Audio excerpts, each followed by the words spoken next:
Ini ada motif nih. Jadi ulama memberikan motif. Dalam bahasa kitabnya disebut dengan istilah mubarir.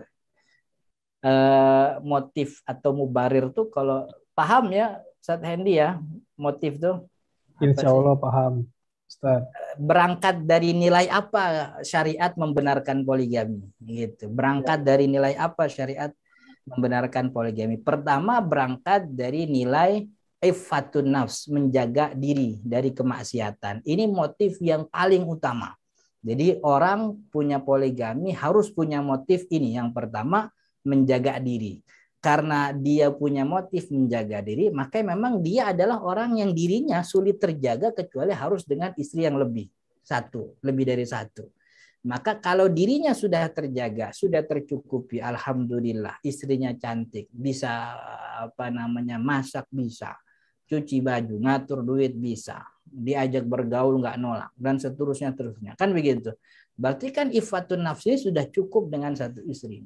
Tapi bagi beberapa orang kan memang ada tadi yang nafsunya besar, mobilitasnya tinggi, di apa namanya ifatun nafsunya itu tidak terjaga kecuali dengan lebih dari satu istri. Jadi poligami menjadi dibenarkan jika itu dilakukan. Dibenarkan maksudnya itu sesuai dengan maksud syariat. Dibenarkan bukan berarti disahkan. Karena tanpa motif ini pun poligami hukumnya sah. Ingat ya, ini motif ini maksudnya sesuai dengan maksud daripada syariat menurunkan syariat poligami. Jadi poligami dibenarkan sesuai dengan maksud dan tujuan syariat jika itu dilakukan atas dasar menjaga diri dari kemaksiatan yang sangat mungkin ia jatuh kepada maksiat tersebut dengan uang yang ia punya dan akses terbuka serta nafsu yang menggelora. Apalagi tadi ya mobilitas yang tinggi begitu. Maka orang-orang yang seperti itu pantas dan layak berpoligami karena motifnya itu tetap motif agama, menjaga diri dari kemaksiatan, kan begitu. Jadi bukan motifnya tuh buat keren-kerenan, buat gagah-gagahan, buat apalagi buat pamer macam-macam gitu. Nah, yang kedua, motifnya itu motif kemanusiaan. Dan ini yang kebanyakan dilakukan oleh Nabi Muhammad SAW dari 10 istri selain Sayyidah Aisyah. Semua motifnya motif kemanusiaan. Ada misalnya siapa? Saya harus buka catatan, tapi nanti kita baca catatan saya tentang istri-istri Nabi. Jadi ada yang Nabi Muhammad nikahi karena beliau salah satunya karena suaminya mati di medan perang, mati perang Uhud. Jadi kalau kita ngelihat Nabi Muhammad SAW, sebenarnya beliau itu kan pemimpin yang mana orang ngikutin semua apa kata Nabi Muhammad. Kalau seandainya waktu itu dia milih nyari perawan yang cantik, setiap kabilah harus nyerahin wanita cantik buat Nabi, logika kita kan bilang bisa aja Nabi Muhammad lakukan itu. Tapi Nabi Muhammad nggak begitu. Yang Nabi Muhammad nikah itu semuanya janda. Dan motifnya semua motif kemanusiaan. Ada yang motifnya tuh mendekatkan dia kepada sahabat. Bahkan Nabi Muhammad menikahi salah satu daripada keluarga Muawiyah bin Abi Sufyan yang ketika itu musuhin Nabi banget gitu. Pokoknya itu oposisi Nabi banget lah gitu. Pokoknya setiap apa yang Nabi kerjain, wah itu dikritik. Diserang mulu tuh. Muawiyah dulu sebelum Fathu Makkah itu kan orang yang sangat menentang Nabi dan beliau menikahi salah satu keluarga dari Muawiyah.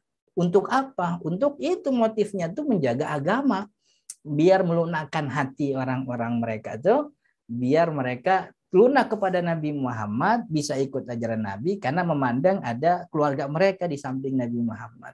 Ada yang beliau Shallallahu Alaihi Wasallam nikahi karena memang suaminya mati di medan perang. Ada yang beliau nikahi karena sebab apa namanya pisah gara-gara hijrah. Suaminya nggak mau hijrah karena masih ikut dengan agama keluarganya. Akhirnya dia berangkat bersama anak istrinya, tidak bersama anak dan juga apa istilah anak-anaknya tanpa ada suami yang menafkahi. Nabi Muhammad menjadi kafilnya, menjadi penanggungnya. Jadi hampir semua, bukan hampir semua, memang semua pernikahan Nabi Muhammad motifnya itu kemanusiaan. Maka orang yang berpoligami dengan motif itu, gitu ya. Alhamdulillah Ustaz, saya sih istri saya sudah cukup buat saya kan gitu. Cuman saya kasihan sama janda di RT sebelah kan begitu. Jandanya udah lumayan tua, anaknya nggak ada yang apa namanya nggak ada yang ngurusin. potensinya gede, hafal Quran, baca Al-Qurannya bagus. Kan kalau bisa saya rawat aja Ustaz. Tapi kalau saya rawat tiap hari bolak-balik kan jadi fitnah, mendingan saya nikahin. Kan gitu. Motifnya tuh kemanusiaan. Dan orang dengan motif seperti itu tidak akan menimbulkan fitnah dalam keluarganya. Kan gitu. Keluarganya ridho, orang-orang sekitar juga, wah iya, emang buat dijagain kan gitu. Namanya kan juga jandanya nggak mudah kan. Jandanya nggak mudah. Kalau jandanya mudah kan banyak aja tuh. Jadi sebagaimana yang dilakukan oleh Nabi Muhammad SAW dalam poligami, beliau menikahi banyak wanita dengan motivasi kemanusiaan seperti janda yang ditinggal mati perang. Jadi itu motif yang kedua. Jadi motif yang dibenarkan. Jadi kalau orang berpoligami dengan motif ini, syariat angkat jempol. Ini memang maksud syariat seperti itu. Dan melahirkan keturunan tadi ya. Termasuk juga motivasi kemanusiaan saya tambahkan bahwa memang kecenderungan wanita, sebagaimana yang saya tahu, kecenderungan wanita itu memang ingin diperhatikan dan emang ingin ada orang yang bisa melindunginya gitu.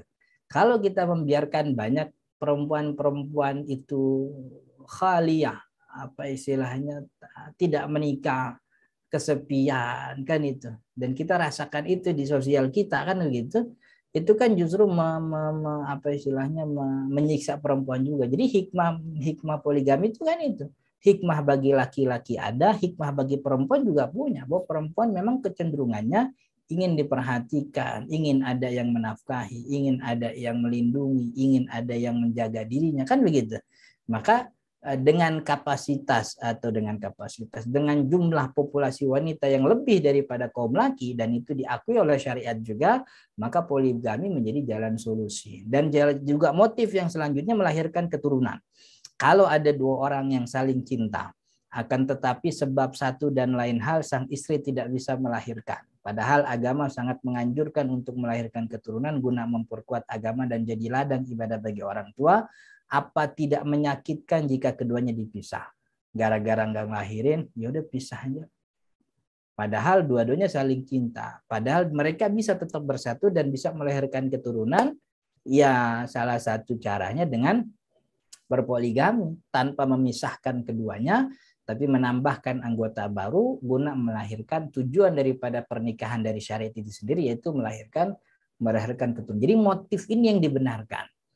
Kalau motifnya bukan motif ini, maka tidak dibenarkan. Yang keempat, ini motif yang di luar daripada kapasitas kita sebenarnya, bahwa komunitas negara, pemerintah yang melegalkan perzinahan terjadi, itu kan keburukannya lebih buruk daripada keburukan poligami yang katanya doang, kan gitu. Orang kan yang gedek sama poligami bilangnya nanti begini, tapi kan kekhawatiran tentang keburukan poligami itu sifatnya masih ya bisa enggak. Ada yang iya, ada yang tidak. Tapi kebanyakan kalau orang melakukan itu sesuai dengan koridor syariah, aman-aman aja.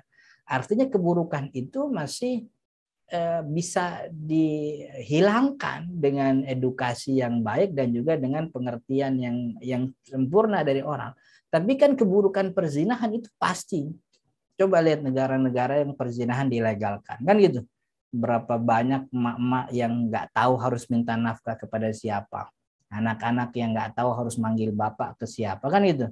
Bahkan akhirnya ada saya pernah lihat liputan di Amerika, ada sekolah yang isinya tuh perempuan-perempuan muda ya sekolah, tapi bawa anak semua, itu kan ada.